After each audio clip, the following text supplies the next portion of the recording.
Hi, thanks for joining me for a walk in the Carpenter shop. I'm Jeff Dixon, and we're here together sharing a few thoughts and ideas that help us grow closer to Him in our journey of faith. Grandma said it this way: I believe some chicken soup will help Johnny get over his cold. That's what she said as she put a chicken in the pot, peeled some vegetables, and prepared that magical tonic. Later that afternoon, she said, I believe those flowers need some water, and she filled a watering can and gave them a good dousing.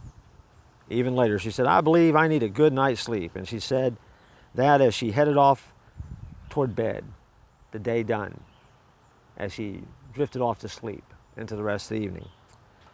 Each one of Grandma's statements that said, I believe, were followed by activities, and it illustrates a vital point. We behave according to our beliefs. I'll say that again because that's a lot bigger and deeper than you think it is. We behave according to our beliefs. As James, in James 2:18 put it, I will show you my faith by my works. Faith leads to action, and faith in God leads to obedience. He hasn't asked us to put our trust in some warm, fuzzy feelings about Him, because that's not love. That's not love at all. But He tells us to put our trust in the revelation that He's given to us through His Word, and when we obey, we start living out and exercising our lives by faith. And we discover the promises of God are true. We find security in holding on to Him, and we discover that as we obey Him and as we follow Him, that He always comes through.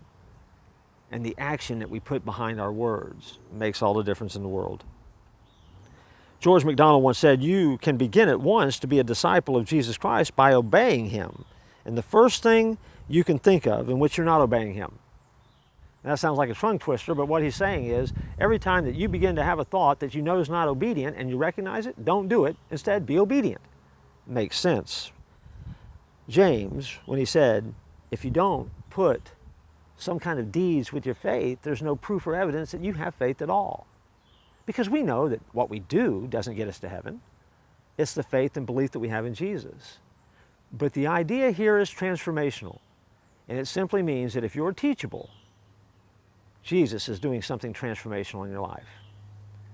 Put the deeds to your faith, and then you will put on display for a world that desperately needs to see it, what you believe and how much you love Jesus.